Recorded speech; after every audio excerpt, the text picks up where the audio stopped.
So yeah, I went to church, read the Bible on my own even, and prayed on my own. No one made me. But at the same time, I didn't really understand, like I said, that the gospel is something that we should always grow in, no matter how mature of a Christian you are.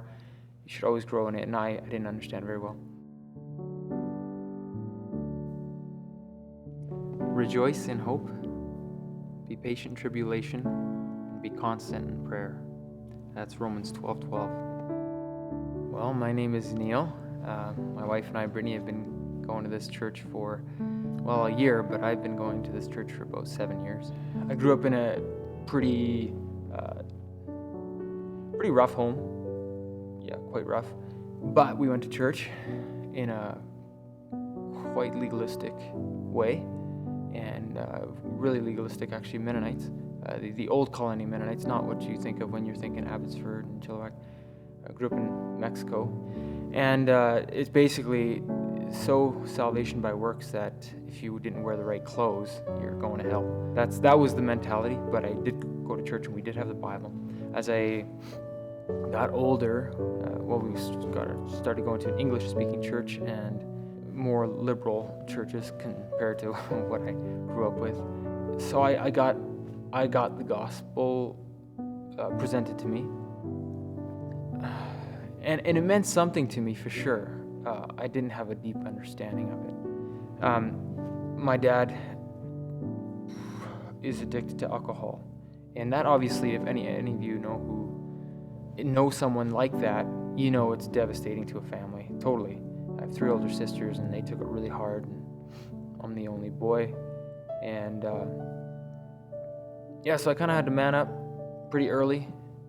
Didn't get a chance to play a whole lot, but at the same time I was living totally double life, trying lots of things to get happiness. I guess you could call it the pursuit of happiness. Lots of things, and there was a lot of things that I didn't have to try because I could see in my family, and my dad especially, my sisters, alcohol and drugs and all these other things that they were trying. I didn't even have to because I could see it wasn't working. I was like, look at these people's lives. It's just a mess. And I tried other things, but still they weren't good things either, and got into a fair bit of trouble, and even with the law. And around 20 years old, I worked for 1 year after high school, and I was just sick of life. I was so tired of my family, tired of just emptiness, I guess. And a bunch of my buddies were going to Bible college, 4 of them, and they're like, Neil, come on, let's go to Bible college. And I went, and that is where God kind of took my last big idol.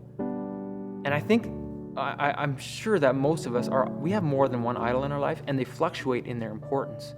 But sure, there's probably 1 or 2 that always stay at the pinnacle. But there was my last big one.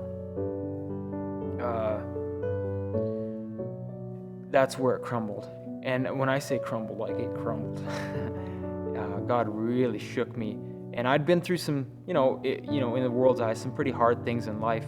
But this was by far the most painful thing I'd ever gone through. Because when that last one crumbled, it kind of represented all the other ones where it's like, okay, well then what else is there?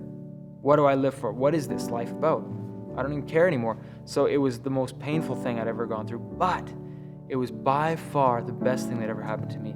It happened over a series of months where I was just like, there was fear, deep and serious fear in my heart. And this was at Bible college, my 2nd semester. And so basically, somebody came up to me, to summarize what happened, somebody came up to me and said, kind of nonchalantly, God does his best handiwork in a broken heart. That's when it all clicked. Oh, all these problems, my horizontal problems, that's not what this is about. My problem is actually vertical. My relationship with God, that's what's the issue here. All this pain, I'm trying to solve the problems with the horizontal relationships that I have with people or things, but it was vertical. That was the problem. That wasn't right at all, even at Bible college. And that's when it all clicked. That's when it all changed. And one of my professors, after that, my life was like changed pretty dramatically. Like my friends and family were like, what's going on to this guy? One of my professors, I was so into the teaching now, it switched. Like I was hardly going to class, and suddenly I'm like zoning in, like just hungry for what the guy was saying. One of my professors, is what he said, and this has really hit home for me, and it's one of the biggest statements in my life. St. Augustine lived about 400 years after Jesus, and one of the things he said was, because our hearts are made for him, our hearts are restless until we rest in him. That was me. I mean, that's everyone. Like I used to never be able to say, God, I love you. But now I can. And when I look at the gospel and I look at Jesus' character and what he did for me, it's amazing. He's just so beautiful. And it's because of the gospel that I've learned that. And it wasn't over. After that, he directed my life in a pretty cool adventure, went to places I never thought I'd go, and I did things I never thought I would. And it's been such a cool life with God. It's been difficult because you deal with this. And that's hard, but it's good. Hard and good can go together. Look at Jesus on the cross, right? The hardest thing that humans ever faced, but it was the best thing that ever happened. I don't care how mature of a Christian you are, you need the gospel. It's really the only thing that changes you from the inside out. Truly. Because lots of times we think we change from the inside out, but it's usually from the outside and trying to go in. There's nothing like it. It's the only thing that says you're more evil than you think, but you're more loved than you can dare imagine. So that humbles you into the dust, truly. Not a false humility. I actually really suck. Really bad. But somebody still loves me to the point of death. Now there is a solution for world peace, because it says there's truth, because you suck. Sorry. But you're loved at the same time. Now most religions or philosophies or ideas go from just one, you're just evil, work your way to God, or God loves everyone, you're just loved. But the old gospel is the only thing that puts those things together. Right off the bat, God taught me, get into the Word and pray. And then I realized he just wants a conversation. He wants a relationship. Again, because our hearts are made for him, our hearts are restless until we rest in him. He just wants a relationship. And finally, I realized my purpose in life. The greatest commandment, love God with all your heart. Love. Not serve or obey, it's love.